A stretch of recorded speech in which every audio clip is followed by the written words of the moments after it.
ఆయన పేరు ఏం పేరే అన్నదమ్ములు ఆనంద్ అశోక్ ఆనంద్ నాకు ఫోన్ చేసిర్రు.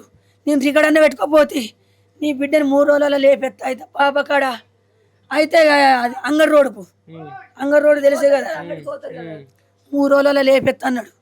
నువ్వు అట్లా మాట్లాడితే మంచిగా ఉండదు, కావాలంటే నీ తమ్ముని తీసుకుపోరా అన్న. నీ కొడుకును కొండబోయే అని మొన్న తెచ్చుకున్నాం.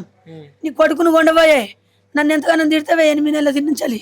నీ కొడుకు అందగాడ నీకేమన్నా ఆస్తుందా?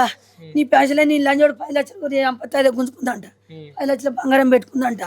10 లక్షలు పోయే బంగారం పెట్టే పొలాలు ఇయ్యంటే నేను ఏడికెళ్ళి ఇయ్యాలా? అన్నదమ్ములు పుల్లు ఉన్నోళ్ళు తల్లి బాగా రూపాయలు ఉన్నాయి. కోట్లు ఎమ్మెల్యేతో తిరుగుతున్నట్ట, కోట్లు ఏం పంచుకుంటున్నారంట. కోట్లు ఏం పంచుకుంటా పోయి ఆడ బతుకుతా అయిపో కదా. నా బిడ్డను ఎందుకు చంపాలా? నా బిడ్డ నిజం పెట్టిపోతే నేను చదువుకుంటుంటే కదా. నా బిడ్డ తల తక్క పొడిచి చంపుడేంది, అలా ఫ్యామిలీ వచ్చి చంపారు. అలా కుటుంబం ఆ రోజు మళ్ళీ ఇడికి వెళ్ళి ఆ పాప లోపలికి వెళ్ళిపోయిన తర్వాత ఈయన కూడా లోపలికి వెళ్ళిపోయినా బయటకు పోయి